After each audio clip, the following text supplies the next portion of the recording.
Ako si Bexy, OFW, dito sa Jeddah, KSA. Gusto kong yumaman pero hindi ko alam kung paano yumaman. 17 years na ako rito pero baon pa rin ako sa utang. Malapit na nga akong maluka, sinasayaw ko na yung bangus. Charot.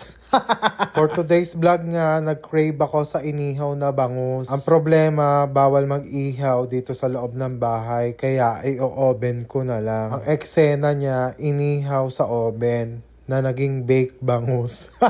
Ayan nga, sinimulan ko nang gawin ang palaman natin sa bangus. Ang ipapalaman natin ay sibuyas, kamatis lang. Yan lang naman talaga ang pinapalaman ko pag nag-iihaw ako ng bangus. Ayoko yung may mga dahon-dahon pa. Ayan nga, hiniwa-hiwa ko muna yung kamatis tsaka ko hinugasan para matanggal yung mga buto. Hindi ko alam kung bakit tinatanggal ko yung buto pero nakasanayan ko nang tanggalin yung buto. Ihiwain lang natin ng maliliit yung kamatis tsaka sibuyas, same size lang din sila. Maraming palaman, mas masarap ang bangus. Tsaka dagdag ulam na din yan, kamatis at tsaka sibuyas. Pagkatapos nating hiwain ang kamatis at tsaka sibuyas, simulan na muna nating linisin ang ating bangus. Tinanggal ko lang yung mga palikpik ng ating bangus at tsaka yung bituka niyan, pati yung hasa. Sa likod ko na nga rin yan biniyak dahil dyan natin ilalagay yung palaman ng ating bangus. Kailangan lang hugasan nating mabuti at wala ng dugo ang ating bangus para hindi malangsa dahil ito ay inihaw. Dahil pag inihaw, kumakatas yung mga dugo dun sa palaman kaya malangsa.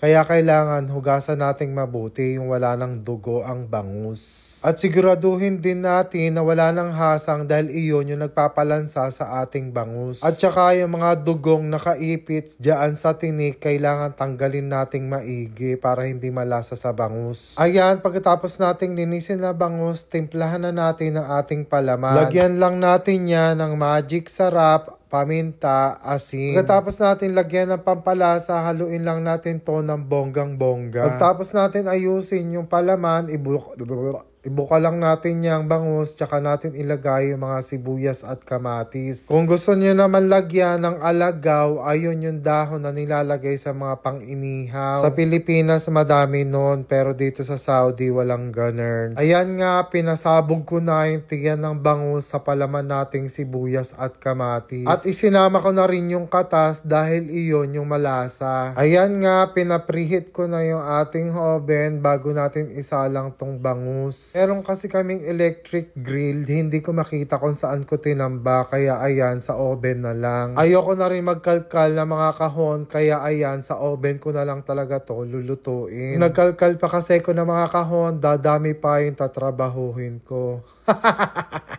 Eto na nga mga kabeksi, ipasok na natin yung bangus. So ko lang yan, hindi ko alam kung anong oras ba yan maluluto. Ayan nga mga kabeksi, naisalang ko na yung bangus, antayin na lang nating masunog, maluto. So ayan, after 30 minutes, medyo naluluto na yung ibabaw pero sobrang tagal niya talaga maluto. Hindi ko naman kasi maalis yung sumasagap na yan kasi pag tumulo doon, mas lalong mahirap linisin. At ayan, after 1 hour, tinabingi ko na siya para yung kabilang side naman yung maluto. Grabe, kung alam ko lang na gantong katagal maluto, prinito ko na lang yung bangus. Ayan nga, habang inaantay nating maluto, gumawa muna ako ng sausawan, toyo at lemon lang. Lalagyan ko na lang mamaya ng sili. Gumawa kasi si Bes ng chili paste, kaya yun na lang ang lalagay ko. So ayan mga kabeksi, after 2 hours kung pag-iihaw dito sa loob ng oven, naluto din. So ayan mga kabeksi, after 45 years, naluto na yung bangus natin, pero hindi siya inihaw, bake bangus. So ayan, tingnan na natin. Ang tagal nito, almost 2 hours ko itong inoven. Charan! Ayan na ang ating inihaw na bangus sa oven. Parang bake bangus din yung tawag dyan. At eto na nga mga kabeksi, ang the moment of truth. Naluto rin ng inihaw na bangus sa oven. Grabe ang amoy ng bahay, amoy inihaw na isda. So ayan, ilipat na natin sa plato at sobrang gutom na talaga ang bakla. Let's go mga kabeksi, kain na tayo. Maganda naman siya, hindi lang siya yung mauling. At ayan yung bongga nating palaman. So, let's eat na. So, eto na siya mga kabeksi. Ang inihaw natin na binake na bangus. Luto sa oven. Wow, sarap. My gosh. Ayan yung ating ginawa kanina. Ito yung taba, oh. Wow! So, kain na tayo mga kabeksi. Let's eat! Ito yung pinaka-the best dito. Yung taba ng bangus.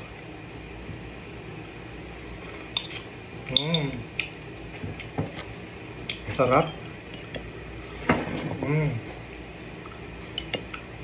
Taba, oh.